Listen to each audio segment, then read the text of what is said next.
All right, hey everybody, it's the Always Be Cool podcast, ABC, hanging out with Bobby Kerr, BK, and Darren Copeland, DC, with our great friend, Al Fitzmorris, legendary Royals pitcher. Yeah. Welcome to the Just like show, I wrote man. it. Just like I wrote it. We have your intro here. So Yeah, we always like to start out with an intro. Right. So, DC, why don't you... So here we go. So Al Fitzmorris, original Royal, drafted 40th in the overall expansion draft for the new Kansas City franchise. Right. Former Major League pitcher from 1969 to 78. Originally with the White Sox, picked up by Kansas City there in that draft. Had more expansion draft exposure later on in the career. Got drafted by Toronto when they became an organization. Then traded the same day to Cleveland. Then finished up in Anaheim and San Diego. He's an entrepreneur, amazing golfer, musician, salesman, husband to the beautiful wife Jan. Who's awesome. Thanks for getting that in. First-hand knowledge. Better believe There you go, it. Jan. There you go, Jan. You're welcome. Father to Natalie, Rebecca, and Matt. Is that right? Did we forget anybody? Mickey and Elizabeth. Mickey and Elizabeth. Well. There we go. There we go. We know. We were trolling through you earlier on Facebook. We're like, there's a bunch of them. I knew there. personally, five. I knew those three. Yeah, There's five. exactly. There's five. There's 5 of them, and including the dog, right? Casey. Oh, yeah. Can't Casey forget the about dog. Casey. So here, a little known fact about Mr. Fitzmorris. First Royals player ever to hit safely from both sides of the plate as a Royal, which is super cool. You can tell us about that here in a little bit. Was on some amazing Royals teams, had his best years in 75 and 76. Both had 15 wins and over 200 innings pitched that year. A last original Royal on the 1976 playoff team, which is super cool. Did you know that? No, I'm not sure. A few things have come up recently that I wasn't aware of regarding my career. So, Really? Yeah. What were some of those? Well, I got text the other day, and it was really weird that they'd been listening to a broadcast, which I hadn't been listening to. And evidently Denny Matthews brought up the fact, because they were talking about, this guy's gone 19 innings and hasn't given up a home run yet. And, it's like it's a big deal. And Denny goes, let me give you a little stat. Said Al Fitzmorris went 135 innings without giving up a home run. Really? And I didn't know that. I knew it had been a few, but I didn't know that. So, that's a lot. yeah. That is. You didn't give up a lot of home runs. No, I really, unless the guy could supply his own power, I was, the ball wasn't going out of the park. At 76, how far can you hit it? Come on, let's be serious. So, Well, we really dug into, obviously, we're personal friends, right? Sure, so when you kind of cross those lines and it's no longer just like that's a famous ball player, now it's friends, you don't just talk about baseball. Like we actually rarely talk about baseball. That's true. We talk about, That's true. friends and family and other things. But so today digging into the stat line of Al Fitzmorris was really, really cool. It was cool. We had a lot of fun. In fact, we started a pretty long text chain with a lot of Royals fantasy campers, talking about how You're impressive Yeah. your stat line was, because again, once you get out of that baseball zone and become friends, you kind of forget about how badass of a player you were. Right. Yesterday I had some people text me. Seren Petro evidently, was saying some things about my career, and I really don't know what it was, but he was talking about some of the things that have kind of gone unnoticed. And, I kind of don't live in that necessarily. I just kind of do my thing. The thing I'm most grateful for in playing baseball is it allows me the opportunity to do some of the things I've done after baseball. Right. I enjoy the charity work I do. I enjoy the, like the fantasy camp thing, with you guys and the rest of them. And that, to me, that's what baseball brought me. Right. And whatever else came with it, fine. That's all pretty well and special. And, the other guys that we've had on the show, we had Duke and Dina on the show.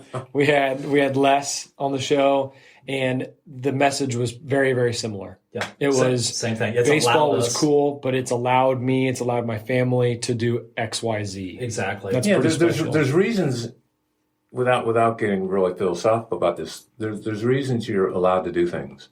And to me, that's just the reason I was allowed to play baseball. Right. For when I'm out of baseball, and maybe I can do something for somebody. So one of the first memories I had when we first started to get to know each other, Al, and this was years and years ago at fantasy camp, but You know how we have the white 15 passenger vans and take people around. Right. There was one night that Clarky and I, so Tim Clark, you were like, "Hey, do you guys need to ride somewhere?" And we're like, "Well, yeah, we need to go somewhere and get a beverage somewhere." And so you took Clark and I to a store close to the hotel, and we got some Coke Zero, whatever that was. Right. And but you were sharing some pretty cool stories with us because your track, your mission and how you got into baseball, and your story of how you got started was not the easiest compared to a lot of other ball players who were like first round draft picks and immediately. So, kind of want to start off today, just so some of the listeners get to know is, what was your path? Because I know you became a father at a pretty young age, and you had some things to overcome as you were, getting into the major leagues. So Natalie, my firstborn, was born my senior year in high school. And I got married on my 18th birthday in high school. Wow. Was not Jan. Jan would come a few years later. And Jan and I, by the way, have been married. It'll be 51 years. Yeah. That's amazing. Congrats. Hold on. I have applause on this thing. Do you? Yeah. Yeah, right on. That's for me because everybody, Jan was like, she was first runner-up Miss Kansas back when I met her. And I'll get to that in a second. But I'll go back to coming out of high school, and I've been scouted, for baseball. I played football. I had a lot of opportunities to play football in college, basketball as well, and then baseball. But I needed to make money. I needed to make a living. And so baseball was there immediately, although it wasn't, financially rewarding when I signed. Right. And I went to work immediately after high school, again, because I had a wife and a child. And so about like January, I've been working this with this electrical company. And I've been working on aboard ship. We've been pulling cables, and it was grueling. It was basically 7 o'clock to like 5. And I'd come home and eat and go to bed. And I called the scout and I go, "Hey, I can play ball. What happened?" And he goes, "Well, the fact that you got married, had a child, it's just a lot of baggage for a young kid." Yeah. And those are the times, man. Yeah, you could say things like that. Yeah, exactly. And we don't know, that we want you. And this is the Chicago White Sox. And I go, "I just want an opportunity." And so he'd been a friend, and I played with his son and everything. I said, "Al, let me see what I can do." So he called the White Sox. They came and they said, "We'll give you a contract, $500 a month. We'll send you to Sarasota, Florida. If you make a team, fine. If not, we'll fly you home." And so I went there as an outfielder. I wasn't a pitcher. Right. I went there as an outfielder. Right. And I played 2 years in the outfield and, struggled and another child came along. So all of a sudden you've got a kid that's like 20 with 2 kids. And you can, I had a few things on my mind other than trying to hit a baseball. Right. And making $550, I got in a $50 raise for the next year. Yeah, I was in tall cotton then. And Carlos May, who was like maybe my best friend on those teams. This is in Appleton, Wisconsin. Towards the end of the season, the manager, at the end of a meeting, said, "And Fitz, I'm going to see you in my office." And Carlos May looked at me and goes, "Al, I don't think this is going to go real well for you." Thanks, buddy. This is not the meeting you want. And I go, "How bad can it be?" And he goes, I think it's going to be bad. And so I went in and sat down, and he goes, "We're going to release you when the season's over." And I go, "You're kidding." I said, "I told everybody I was going to be a Major League Baseball player." I said, this can't happen. Right. And he goes, "Well, organizationally, that's what we're going to do. We've got center fielders ahead of you. We've got a lot of them. And that's going to be it." Now, we're getting ready to go into the playoffs because we'd won the first half. Another team won the second half, so it was going to be like a 3-game playoff. Right. And he goes, "Just when the playoffs are over, you're done." I said, "Well, you may not know this, but I can pitch." And he goes, "Can you really?" I go, "Yeah, I can pitch." I had no idea I could pitch. You're throwing it out there. I pitched a little bit, but, I knew nothing about what was going on. And he said, "I'll tell you what, we'll give you a couple starts because I don't want to use my guys that I'm going to use in the playoffs." Mm-hmm. Right. He says, "You'll be in center field in the playoffs, but I'll give you a couple starts." And I literally had to go out and ask a a pitcher, how do you throw a breaking ball? I had no idea. And so he showed me how to throw a slider. Right. Anyway, I pitched pretty well. And when the season was over, he said, you know what, we're going to take you to Instructional League, which was in Sarasota, Florida, and just see how you can progress because, you've got potential. And so, long story short, 2.5 years later, I was in the big leagues. Wow. Just 2.5 years later. Yes. That was like at the end of 66, 67, 68, and 69, I was in the big leagues. Wow. So what I'm gathering from this, Al, is I was desperate. between that situation and Jan and some other things, and I miss the ultimate salesperson on this sheet. Oh, no, I didn't. True salesman, right in the middle. I know him. That's a salesman. Hey, guys, I can pitch too. Wait, somebody, how do you pitch? So how do I do this? That's true. His name was Steve Coker, and he and I were friends. And I go, man, I said, this is like do or die for me. But I was not going to go home and tell everybody that I've been cut loose. That was not going to happen. Right. And I really dug in. And the following year, 67, I don't have my minor league record there, but I made the All-Star team, this and that. The following year, which probably nobody will ever believe, I led the league in strikeouts as a pitcher. I struck out more that year than I think I did my entire career in the big leagues. I mean, I struck out like right around 200, 210 guys, and I mean, I was like a 50, 60 strikeout guy in the big leagues. Right. They were a little better hitters. Yeah, right. Well, certainly. A little bit different story. But yeah, it was, a lot of it being in the right place at the right time, selling myself. I married Jan. I mean, what kind of... You did. You sold her. Talk about us. Yeah. Thanks, Bobby. Home run. Way to go. Hey, you guys are doing okay too, so let's not go there. Right. That's true. But I had to convince him that I could pitch. I did. Again, like I said, I pitched a couple pretty good games, and it was on. Well, So I'd say what a career ERA of 3.65. Yeah. 1,300 innings pitched in the bigs. 36 complete games. Which is unheard of these days. 458 strikeouts, by the way. But look at the innings. That's what, one every... Well, we don't have to do the division right now. 3 innings or whatever. 33%. Innings. Yeah. Hey, that's better than I thought. So, it's not bad. Not bad at all, sir. Bad at all. And pitch, obviously pitch into a lot of contact. So, with that, pitching in the big leagues now versus pitching in the big leagues in the 60s and 70s. There's been a lot of changes, a lot of change in philosophy. The game is completely different. So I reached out to a couple of friends and said, hey, we've got Fitzy on the show today. What are some questions that you would ask? And one of the questions was that dichotomy of the 70s versus today, like, was something in the water? Because pitchers in the 60s and 70s seem to throw longer. More innings. Many more innings, more complete games, fewer injuries, at least maybe that's just what we know. Right. So what do you think? Was it in the water? What's the philosophy? I was talking to some guys the other day about that, and we didn't try to, I'm not saying we could have, but we didn't try to throw 95 miles an hour. All we had to do was get people out. Right. And if you watch, even today, if you watch a game today, the successful, they're actually, I don't even know what they call them now. They start the game, but it's like 95, 96 miles an hour, and if they get into the fourth inning, you hear on the radio or TV what a great job they've done. And, had we been asked to just throw as hard as you can and get us a couple innings and then, we'll bring someone else in, you'd have had hard throwers back then. I mean, Nolan Ryan, Frank Tannen, Burt Blythe, guys like that, Steve Busby. Mm-hmm. But, I don't know that I'd have thrown much harder. I might have got up in the low 90s, but it's, again, good, successful starters now that are pitching 6-7 innings are throwing 90, 91, 92. Right. You've got the guys that are just, 95, 96 are going to pitch for a couple of years, then they're going to get rid of them, we're going to bring someone else up. Right. But we had to know how to pitch.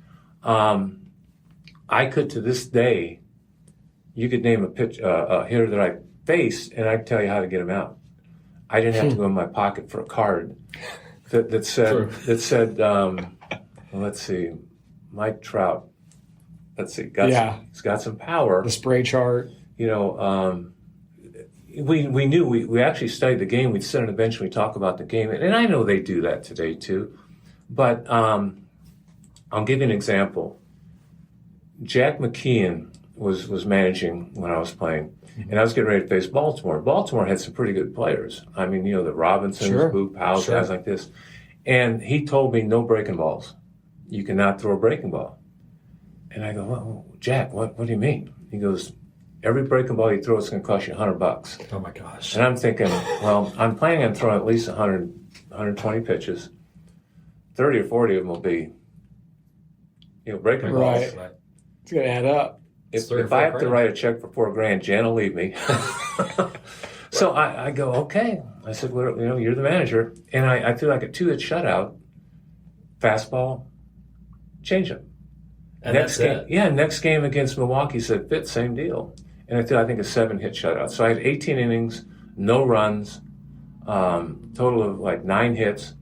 But it was the best lesson.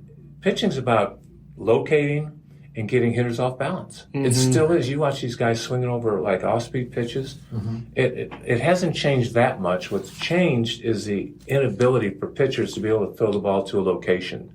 And if you watch Salvi, give a target and watch where he winds up catching the ball. It's usually about 2 to 3 feet from where he originally targeted. Just overthrowing, going for the strikeout as opposed to location? Yeah, I think they're a little afraid of contact. You make a good pitch, you know, they can hit. And believe me, when we threw a pitch, we weren't hoping for contact. We really weren't. We wanted to swing and a miss too, just like everybody else.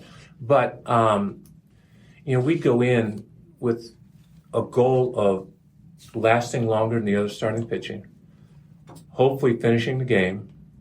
And I was talking to a friend of mine. We were doing. Like you wanted to finish the game. Yeah, everything I started, I wanted to finish, and I didn't. But you know, I was kind of disappointed. If you pitch, you know, and again, I'm taking nothing away from these guys that are pitching today. They're great guys. They have great arms, and they're doing what they're told to do, basically. But you know, 5 or 6 innings really wasn't necessarily a day's work, right? Because everyone was going longer. And another thing that I wanted to touch on now, because you know, growing up, my dad would always say, hey, the Royals teams of the 70s were some of the best teams that we ever had in franchise history. So kind of taking a look back at that, one of the questions I had for you is, looking back, who was one of your favorite managers that you played for, whether it was at the Royals or whoever, who was one of the managers that just kind of stood out from the rest? My all-time favorite manager, bar none, was Bob Lemon. Bob Lemon, okay. He took over the Royals in middle of 70. Charlie Metro had been managing. He was let go. And he had it for the next, up till, 70, 71, 72. He had it for like 2.5 years. And here's something that Lem did. You know, I was still a young kid, and I was still kind of feeling my way. And Lemon had been a third baseman pitcher. He's a Hall of Fame pitcher now. But he liked to hit, and I liked to hit. And so, you know, he'd leave me in maybe a little longer than he should have. But I was pitching a game in Boston, and going into the 9th inning, I was getting ready. It was like a 2-1 game, 3-1 game. We were winning. I mean, you know, Yastrzemski, Evans. I mean, they had stumpers, George Scott. And I was going out, and he said, Fitz, he goes, if you get a man on, he said, I'm going to come get you. He said, the reason I'm going to come get you is, he said, you pitched too good a ball game to lose one. He said, so I'm going to look out for you. I mean, how can you not love a guy like that? That's awesome. Yeah. Instead of, you know, you suck, sit down. But just, you know, that's the way Bob Lemon was. He didn't have any favorites. He just wanted guys to show up, play as hard as they could.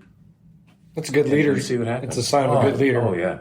Right, opposite of what we were talking about earlier. Yeah. But, you know, plus Lemon, you know, he'd have we didn't have Coke Zero back in the day. Right. He'd have a soda with us. Right. Oh, I know. Had a pop with you. Who would you say on those teams? You know, we all know George Brett and the amazing career that he had, but who would you say on those teams were kind of, you know, under the radar, really, really good, but maybe didn't get as much credit for as much of what they brought to the team or the talent or something like that? Because I know, you know, might be AO or someone along those lines, but who on those teams was just an amazing stud? Well, still one of my best friends in the game is AO Amos, and we stay in touch. I love Amos. He got hurt, I think it was in 70, ran into the wall at Municipal Stadium. And that night I went to the hospital. He's literally in the hospital. I mean, he got messed up. Wow. And I'm not saying this for any particular reason, but I was the only one that went to the hospital. And, I went the next night. And when he was all well and everything like that, and he came to me and sat down, he goes, Fitz, and he goes, there'll never be a ball hit off you anywhere in my area that will drop. I promise you that. He'll work for you. Oh, how cool is that? Yeah. And he was like the epitome. I mean, he was Mr. Cool back then, right? He's in my opinion, he's the best center fielder the Royals have ever had. And he made it look so easy. It's kind of like a DiMaggio out there. Everything was so smooth. And I didn't play against DiMaggio, so don't go there, okay, guys? That's the next question. But what was it like to play against Joe D? Yeah, AAO. I mean, we had a bunch of role players. Tom Poquette, Jim Wolford, guys that just were unbelievable. Guys that did get some mention, but not enough, like an Al Collins. We had a bunch of guys that I think the year 76, first year we won division. I want to say we only as a team had 65 home runs. Oh, wow. Yeah, that's not a lot. No, it's not a lot. And Mayberry had most of those. Yeah. Right. But it was like kind of like the 14, 15 teams, keep the line moving. Yep, just keep it going. You get station to station. Brett had hit a double, and like McCray would hit behind him, get him over to third, Mayberry drive him in, and it's kind of, and you guys know John. Oh, my John, gosh. John's so full of it. But he set an invention like if a Brett was on second, and McCray, if he would strike out or ground to the left or wouldn't get him over, John would just sit there and he'd go, "You're costing me money." Fewer RBI. I'm paid to drive in runs. He goes, now I get a hit. Can you imagine Big John in his youth and his prime, how salty he Just now. Oh, I mean, look at him now. Now, the one thing I want to bring up, and now you're going to have to keep this rated G here for us, Al, but I remember I can do it. Yeah, there was a story that you were telling us at a luncheon one time at Jack Stack about you guys were playing on a super hot day. Oh, yeah. Right. And John said some words to you. I had on the turf, and it'd be like 135 degrees on that old turf. Like melt your cleats. Oh, yeah. And the players would come in, and they'd stand in these boxes of ice because their feet were so hot. And I'd had the habit of every once in a while, I'd start bouncing the ball on the turf, just kind of gathering my thoughts. And all of a sudden I hear, "Hey, Fitz." And I turn around, and John's like 5 feet from me. And of course I was on the dirt, so I was all right. Right. I wasn't that hot. And Mayberry goes, "See these feet?" He's got like size 30 foot. Right. And he goes, "They're on fire." And he goes, "The longer I stand out here, the hotter they get, and you're walking around the field bouncing a ball." And he goes, "I'm going to tell you right here, you bounce that ball one more time, 35,000 people are going to watch me kick your ass right here." That's a true story. I know, I love it. If John walked in here right yes. now, he'd tell the same story. So I was reading an article today that somebody had done on you. I think the name of the article was like The Last Original Royal. Yeah. And are you familiar with that article at all? I've read it a long time ago, but I remember the article. So for me, having read it, it brought two stories together for me. So one was I've heard you tell that story about Big John, right? So, but I never obviously got to watch you play, so I never knew that you took your time. You were known to take your time around the mound. I could. That's a nice way to put it. Not the fastest worker. Yeah. So in this article, it talks about during a particular game, a different game, Denny was on the call. Oh yeah. Do you know this story? Yeah. And so make it full circle here. There used to be a beer guy at Kaufman that had a spot on Denny Matthews impersonation.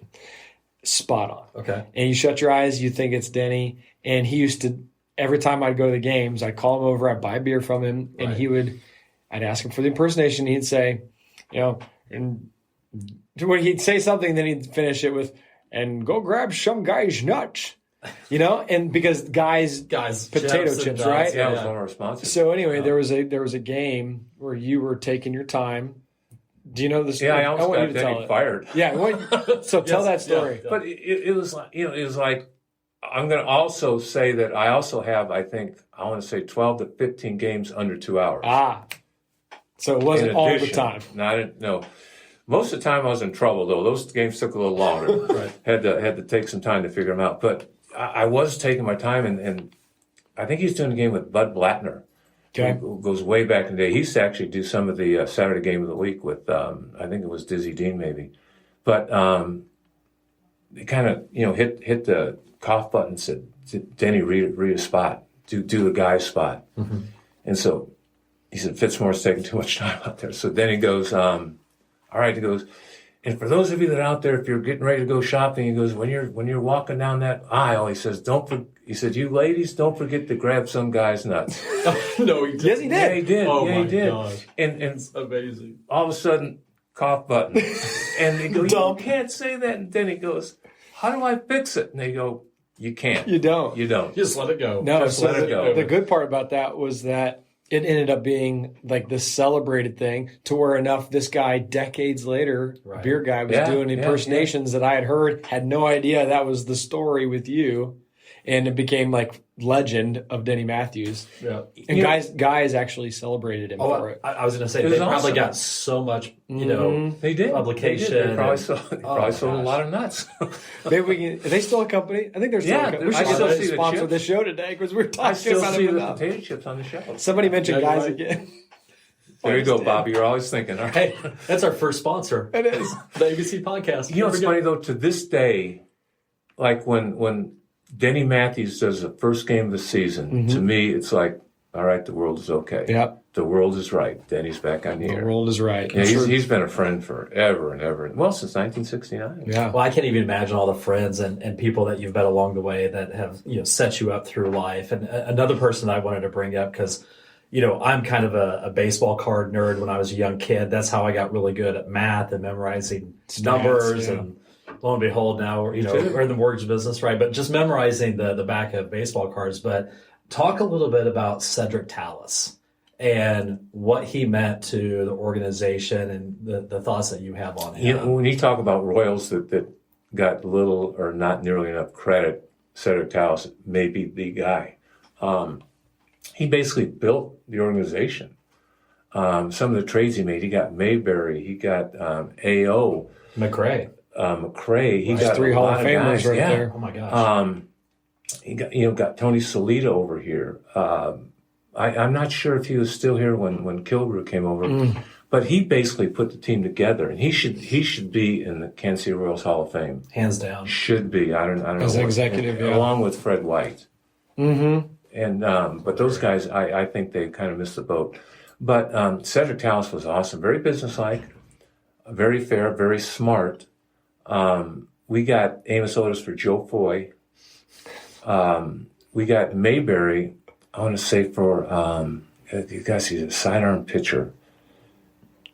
I don't remember his name. It'll probably come to me when we're off. But he made some unbelievable trades. Right, and we got Hal McRae from the Big Red Machine, and I don't remember what we gave up for Hal, but clearly that worked out in our favor as well. Yeah. I think we also got Wayne Simpson that came over in that trade, who was a pitcher. Okay. He never really did that much for the Kansas City Royals, but he was a good pitcher. But Cedric, he was awesome. He was awesome. That day. And there's only 2 people, Joe Randon being the other one, that was with 3 major league clubs in one day. And both of us were drafted twice. Nice. That's a Which is interesting. kind of different. Yeah. And what happened, kind of funny, is that, Whitey and I had a falling out. Whitey Herzog and I had a falling out. And I didn't even think about the draft. I had no idea what was coming or how. The expansion draft, you mean? Yeah, the expansion draft in 68. And Jan came. We were living out in Blue Springs. Jan came and said, Fitz, there's someone on the phone for you. And I go, what do they want? She goes, you better take the call. So I took the call, and it was the general manager of the Toronto Blue Jays. He goes, Al, we just drafted you. He says, "You are now a Blue Blue Jay." Jay. And I literally said, "What's a Blue Jay?" I said, I didn't know anything about what was going on. And he goes, "We're a team up in Toronto." What's a Blue Jay? Is this still a major league team? Yeah, I go, "What?" And he goes, "We just, free agent draft. You're with us now. You're a Toronto Blue Jay." And he goes, "What do you have to say about that?"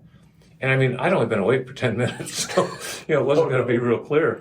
And I go, and it was just at the time when money was starting to come into the game.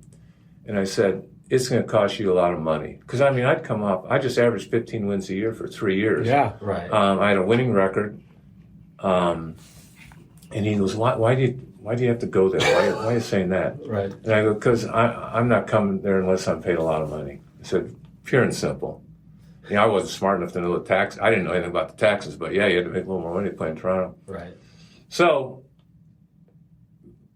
about an hour later, the phone just ringing off the hook. It's the channels, the different news stations, the beat reporters, everybody. And I go, "Jan," I said, "just tell everybody I'll meet them at the ballpark at 2:00. Talk to everybody at once. Yeah, I'll just do a press conference. We'll be done with this." So at 2:00, I show up and take all these questions and this and that. And finally, I said, "Well, it could have been worse. I could have been traded to Cleveland." And Are you serious? At a Did you press really? conference, I got home. The phone rang. It was Phil Sagi, the general manager for Cleveland, saying, "Al, we just traded for a year of Cleveland Oh my Indians." gosh. What a day. Oh my gosh! And so I mean, you had to be just in an awesome mood. Were you just like, I didn't know what to do. I can't. Could have been Cleveland. is someone messing with me? That was the worst place to play in baseball, Cleveland. Oh my gosh. And so I started calling everybody I remember being there. I said, "Hey, can you not print that last line? Right. Can you let that one fly?" "Oh, no." no, that's a story. That's gold. That's gold. Wow. So I showed up. I was doing all these pressers and this and that. And Frank Robinson was the manager. And I saw him. Jan and I were actually getting a malted somewhere. And I ran into Frank. And he goes, "Hey, there's my sixth pitcher on the starting staff." Oh boy. Ooh. So Frank and I didn't get along at all. Wow. And Yeah. so I could do a show on Frank Robinson stories. I mean, best player I ever faced, bar none. Right. The absolute best. And But he's one of those guys that when we won, I did this, I did that. When we lost, he'd start pointing fingers at everybody. as the manager. Yeah. So I love that we're talking about this because, yes, we're talking baseball, but in every single episode of this show, we'd love to talk about leadership. And a couple of times we've mentioned what great leaders do and what they don't do. And in our opinion, great leaders do not finger point. No, they not thumb at all. point. Not And at we say all. that all the time with our teams. We're thumb pointers. Yep. Not finger pointers. And it's interesting. A lot of people are going to hear this and be like, "Oh man, that sucks," because people have this vision of famous ball players or famous leaders, and you think, "Oh, they're just a great leader because they were a great player or they're a great worker at a company, so automatically they'll be a great leader." And that's just not the case always. And then we learned that from one of our partners that we work with a lot of times. And what we say about this organization is they have mastered the people business, hands down, from top to bottom. Exactly. 9,000 employees. So you could be the CEO, you can be the janitor. It doesn't matter. But how they make people feel, how they lead, care about their families, it's everything, right? Again, leading back to always be cool, ABC, our theme of everything. But it's amazing how that just doesn't transcend everywhere. It doesn't. If I was managing a baseball club, what I would do is I would surround myself with the smartest, best baseball people imaginable, and I would manage the people. In my opinion, you don't, in the American League, well, both leagues now, with the DH, you don't manage that much. You really don't. You put the best players you've got on the field, or that you've got on the field every single day. You have to manage pitching. I mean, that Sure. comes into play, but you have to be aware of what's going on from a pitching standpoint. But any business I was in, I would get the best people in those positions that I could possibly find. I wouldn't be worried about my job. I wouldn't be insecure about that because if they're doing their jobs, my job's going to be a lot easier to do. But quick quick Frank Robinson story. I was buried in the bullpen. Man, he really didn't like you. I mean, I was coming off, some good years, and I was buried in the bullpen, and all of a sudden the phone rang, and we're in Milwaukee, and Jim Bibby's pitching, and it says, tell Fitz he's in. And so I start throwing. All of a sudden I go in the game. I got one out, came off the field, and Frank goes, you're done. So I walk in, and Jim Bibby, he's 6'6", weighed about 260, 250, just like a specimen. And he looks at me and he goes, unbelievable. And I go, what? He goes, you know what inning it is? And I go, I really don't. He goes, you just closed out the 5th inning. We're up like 6-2. Bibby really didn't have to come out of the game, but Frank didn't like Bibby either. Wow. And so I look at Bib, I go, you're not mad at me, are you? This is like Man Mountain Dean. Can I have one friend on this team? team? And he goes, no. And he says, but that's it for Frank. That's it. So after the game, Frank comes walking in, and Bibby just charges him. Wow. And Jeff Torborg, who wound up taking over for Frank, starts tackling Bibby. And I kind of want Bibby to get to Frank. So I'm trying to take Torborg off of Bibby. And anyway, it all wound up okay. I got a 1-out win. In spite of how bad my year was that year, one of those wins was only 1 out. So so I got an interesting question for you. So that was in 78? That was 77. 77, okay. Yeah. So 75, 76, those were your best years, right? Statistically speaking. And you roll into Toronto, then Cleveland, right, and end up in California as well. Do you think maybe there were more guys than just Frank Robinson, but by him having that kind of personal vendetta, did that stymie your career because it didn't allow you to showcase what you could continue to do? So therefore, maybe that's why the career ended when it did? Or I basically grew up in this organization, Kansas City Royals organization. I was 23 when I first came here, and I played for 8 years. And when I left, I felt like I was leaving my family. I really did. I really took it personally. That's kind of who I am.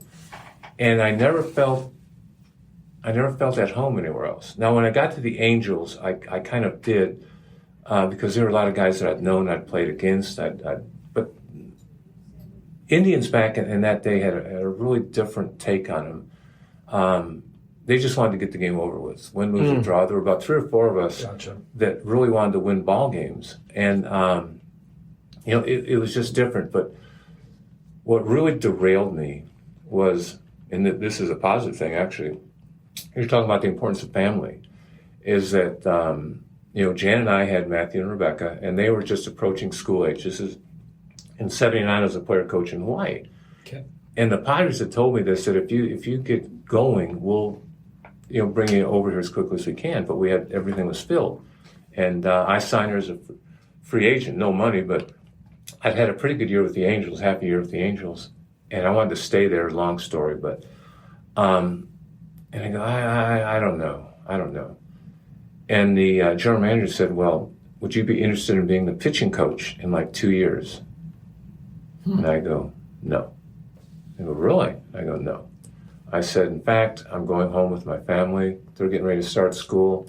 And I told you that, I'd been married and gotten divorced, and so I missed 3 kids growing up. It wasn't going to happen again. I knew that, that I took I own that. And so, that didn't go well. And I was not going to let Jan have to raise 2 kids by herself. I didn't think that was fair.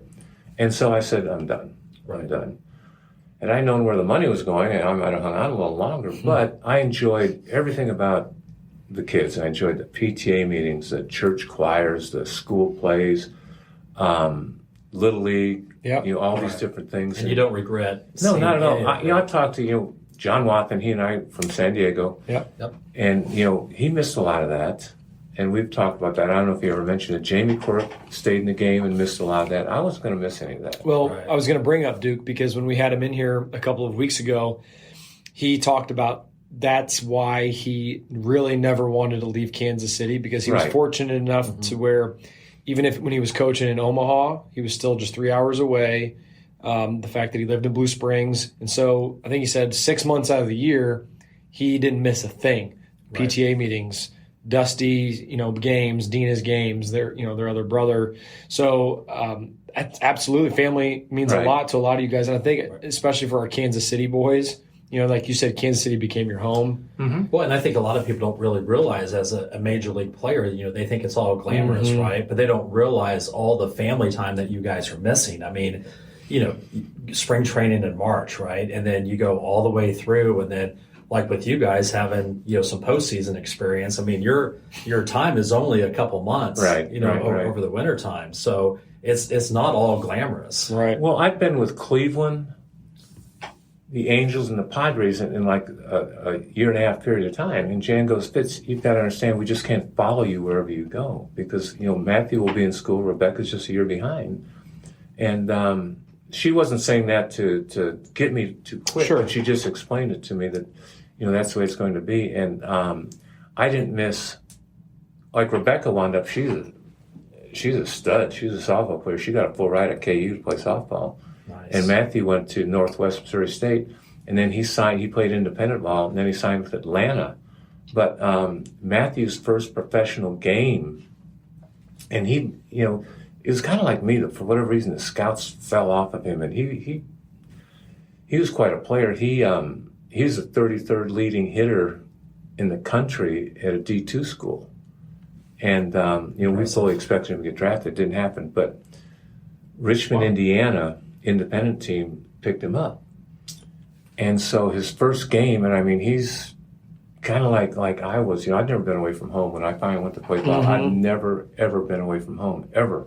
Not even overnight. And Matthew was similar to a degree, although he did go off to college. But I jumped in the car, and Jan goes, where are you going? I go, I'm going to watch Matthew's first game. She goes, it's like 11 hours away. I go, yeah, I better get going. Yep. And so Rebecca jumped in the car. She goes, I'm going with you. And so we drove to the game, and we walked in and sat down, and Matthew's up the bat, and we go, let's go, Matthew, get this thing started. And he turned around and looked and started crying. Oh, my gosh. Because he didn't know we were going to be there. That's special. And That's cool. When the game was over, we went out to eat, then we drove back, and then I had to be to work the next day. Because I've worked, since I got out of baseball, I worked every day. Right. But, I mean, that's how much my family meant to me. That's awesome. So we got up there as often as we could. And, Matthew and I are working together now. Yeah.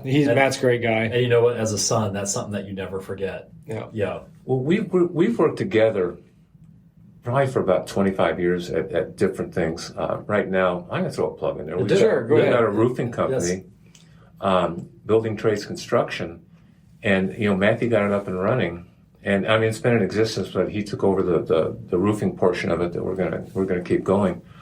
And from the minute I start, I got back in working with Matthew. I've just been, everything's been good. Everything's been good. Right. So, well, keep plugging away for a second. So, we actually have this in the notes. So you guys specialize. So what are some things that you can help people around the area with? Nothing. We're not very good. No. Is it like those commercials? What would you say you're good at? Well, I'm just average. Remember that one commercial where it's about a basketball game? They come at the halftime, and this guy's screaming and everything like that, and the reporter says, "You got a plan for the rest of the game?" No, we're gonna get killed. But I mean, we specialize in residential commercial roofing, and we're very good at what we do. Awesome. Siding, windows, gutters, about anything exterior, we can get you taken care of. Cool. That's awesome. It's really cool that you do get to work with Matt. I know you've done it in a couple different avenues over 25 years, and he's a great guy. You guys are both really cool to be around. I'd like to stay on the topic of family for a little bit. Okay, sure. It's important to you. It's important to us. And your granddaughter, Maddie, yeah. I'd like for you to talk a little bit about her, and maybe we can raise a little bit of awareness for what she's struggling with and what the entire family is going through. Well, Madison is my oldest daughter's daughter. She's 23, and actually Jan and I just went back to Arizona. She got married on the 26th of March. Because they're in the Phoenix area. Yes, correct? they have a Mayo Clinic there, and so she's getting treatment there. But she has a brain stem tumor, and it's inoperable. They can't even biopsy it because they're afraid it would kill her or it would paralyze her. Because it's so close to her spine. Yeah, and she's fighting a good fight, and she has good days and bad days. And I was talking to my daughter. I said, what are some of the ups and downs? She goes, well, she's as positive as she can possibly be. But she goes, even I said, Madison, what? This is my daughter talking. Madison, what are you going through? She goes, well, Mom, I wake up. I'm thankful that I'm waking up. And she goes, but I wonder if this is my last day, because she's diagnosed and they said you've got 1 to 10 years. It's been like 14 months now. Mm-hmm. And she's doing pretty well. I mean, she wears a brace on her leg, and her left arm is a little immobile, and her vision is starting to blur a little bit. Special glasses, right? So, being a musician, and I've been writing music my whole life, and I wrote a song we're hoping to be able to somehow make some money with, because she's got a lot of expenses that are not covered through insurance. Right. She's going to have to do some different treatments, some travel, and what have you. And it's called Warrior, and it's about her fight, and we're hoping, again, like I said, we can do something positive with it. And where can people go to listen to the song to help out? Right now, it's my house. Unfortunately, I haven't recorded it yet. We're still working at that. So go ahead and throw your home address out there. They'll come over and pay you to play. I think everybody's got it, to be honest with you. But well, isn't there? We're going to record it here shortly. Very cool, and we would love to. I'll get you all the information. We're also going to try and make a video out of it, and having her mom and her sisters and her aunts send me videos and stills we're going to put together in a video form and kind of tell and show her story. Now, isn't there also somewhere where people can go help? Doesn't Maddie have a GoFundMe page? Yeah, there's a GoFundMe. Elizabeth Fitzmorris, it's under, which is my middle daughter.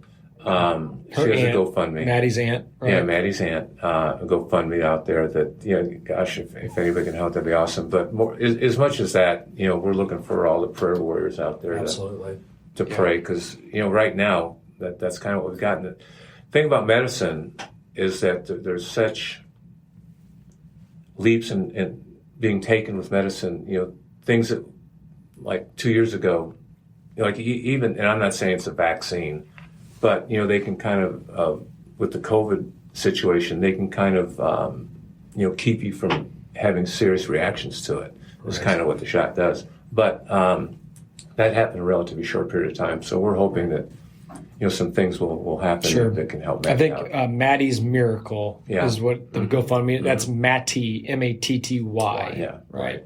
Thank you for speaking about that. Thank you for bringing that up. Absolutely. I appreciate it. I think it goes to show that, again, we're all friends here, and, everyone that we've gotten to know over the years through the Royals and the fantasy camp has been such a blessing getting to meet you and the rest of the guys. But it just goes to show that everyone has something going on in their lives, right? Everyone is fighting a battle somewhere. Well, look what took place Monday. Live like Luke.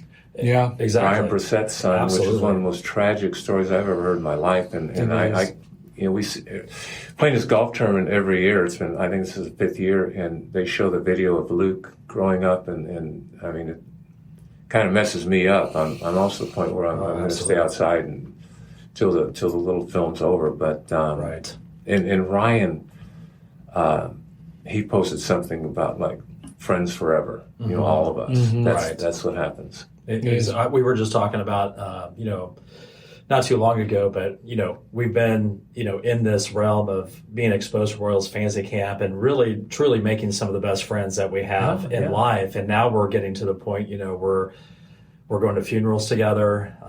We're going to people's kids getting married. So, just living life together. And it's really cool. And, people use this word a lot, and it might be overused, but it's truly like a brotherhood. It is. Of fraternity. Of everyone getting together. I mean, heck, you go to some of the practices, Royals camps 4 or 5 months out, but you go and support them and I'm sure you give them, razz them a little bit, how they need to get in shape and stuff like that. Well, but mostly Brad Russell. Which he deserves it. You do, B-Rad. I was going to hold it back, B-Rad, but the other day he was just whining at the golf course. And he goes, "You're so mean, you're so mean." And I go, you missed batting practice because you're in a bowling league. I said, who bowls anymore? Right. I said, come on. It's funny. We were in a bowling league last That was a long time ago. Long time ago. That was like 4 months ago. Yeah, I mean, but he said, you're so mean. He goes, you're so mean. But he's one of my best friends. He's an awesome he's guy. good. And I feel comfortable giving him stuff. Yes. Because he deserves it. Because he's used to it. That's cool. Yes, So exactly. kind of staying on the same path and the trajectory before we wrap up. Let's talk. We got a big weekend here in Kansas City. Something that benefits we do. young children that are going through tough times with the Big Slick tournament, benefiting Children's Mercy Hospital. You've been heavily involved with that in the past. Why don't we just bring a little more awareness to that? I'm not playing a softball game this year. I am going to the party on Saturday evening, and I've gotten to know a lot of those guys. David Cook's a friend, like Sudeikis and Rudd and all those guys. David Keckner, Rob Riggle. He's actually at Fantasy Camp a couple years ago. Yeah, great guy. But yeah, it's the same thing. They're like that fraternity too, and they all come together. You don't think about cancer, and Madison's 23, and everybody goes, "Oh, she's so young." But I do a thing for Camp Quality, which is a camp for cancer kids. Isn't that Duran's? No, it's not. I'm sorry. Duran's. I mean, he may be involved in it somewhat. Yeah, I think that's it. I think he does actually. I think he gives money to it. Chris Warboy's kind of His Score One for Health. yeah. Company's involved with it. But I mean, there's kids from 6 to 18 that have cancer there, and so there's no age discrimination in regards to cancer, and everybody knows somebody.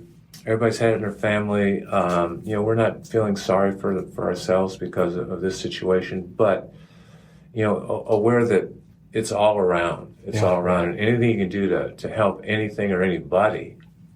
That's what we're all about. Absolutely. And I think it's such an amazing job that, we have these comedians from Kansas City that are coming and doing and raising a massive amount of money for the Children's Hospital, bringing awareness. And I know you like to give them. I saw a picture on Facebook the other day. I think you were giving Sudeikis a hard time at the softball game. Well, he thinks he can hit. Right. And he was pointing to where he's going to hit the ball. And I said, I don't think that's going to happen.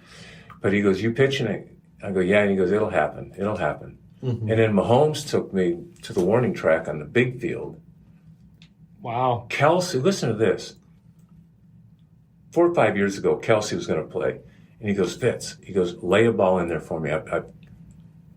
I just want to hit one out. I go, just don't hit the ball up the middle. I said, I'm about 40 feet away. He goes, No L screen. He struck out. Oh, no. And I was laughing at him. And he came the next year and he bunted. Because he got hit off. Oh, that's not cool. I go, you're 6'10", 400 pounds, best tight end in football, and you bunt? I said, what's wrong with you? Right. And then Mahomes, though, kind of said the same thing. Here, this is a funny story. Mahomes laid one in there, I want to hit one out.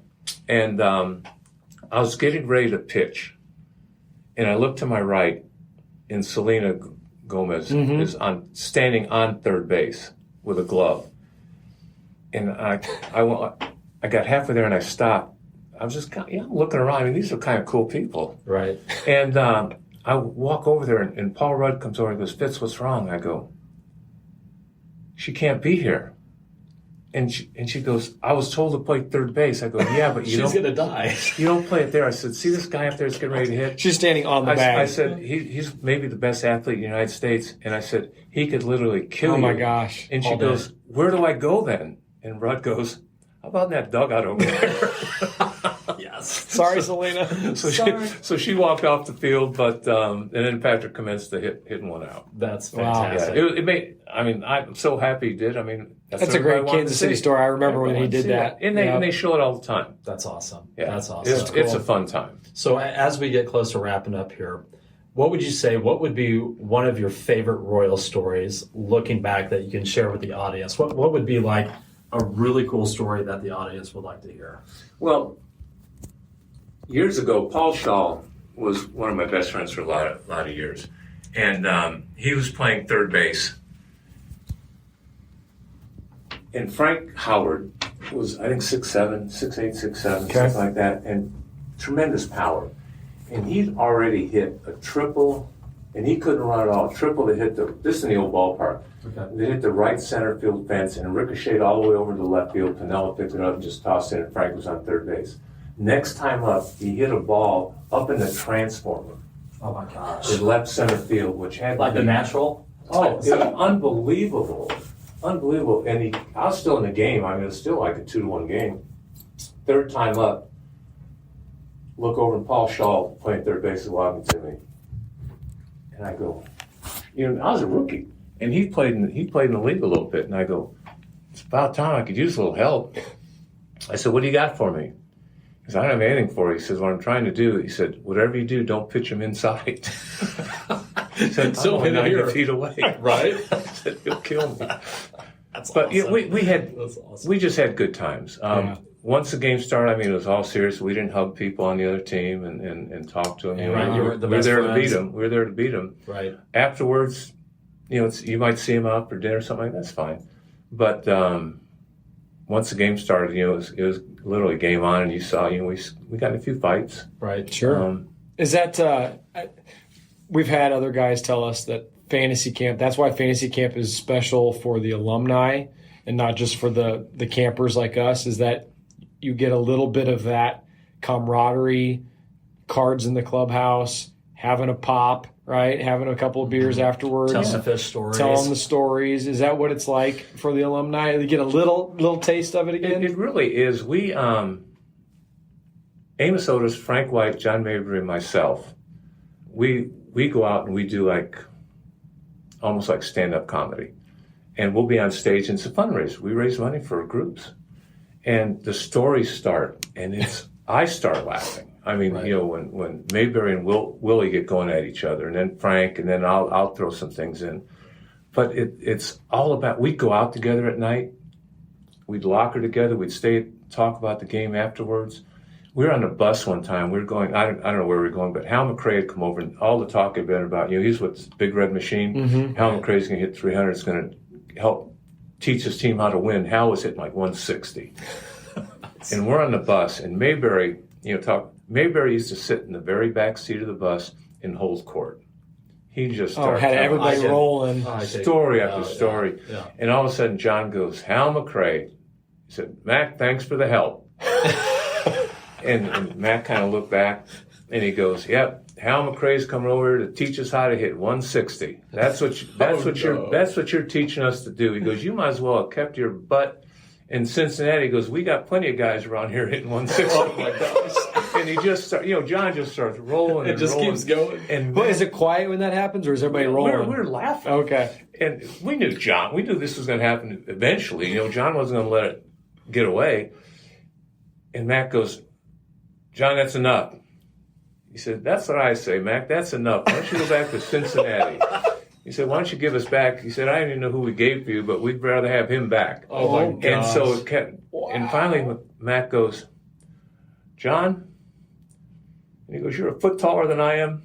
You're 60 pounds heavier than I am. He says, but I'm coming back. And he stood up and started charging back. And someone tackled him, and Mayberry's doubled over laughing, and everybody else is laughing. And stuff like that happened all the time. Oh, my God. I mean, really, right. Just a lot of laughs. And that's why these guys are so special. Oh, yeah. Absolutely. They're your buddies. That's so cool. Baseball special. Man, thank you so much for My coming on. pleasure. My This pleasure. was fun. We love you, really man. appreciate you, man. Anything we can do, man, we're here for you. Absolutely. Thanks, brother. All right. We love Yes. you. Thank you. All right, guys, that wraps it up for the ABC podcast. Make sure to check us out on Spotify, Google Podcasts, Apple Podcasts, everywhere where you listen. We appreciate you very much. Thanks to Al Fitzmorris. Cool. It's fun. Absolutely. Awesome. Thanks, guys. All right, we'll see you guys. Good show. Bye-bye. Nice job, Fitzy. Great That was stuff, good. man. You guys had some good info. We try. Heck, we study more now than what we did when we were I know. No kidding. No kidding. I saw Mayberry one time. We were playing. I forget who we were playing, but Mayberry got drilled intentionally, Okay. and Mayberry just went down.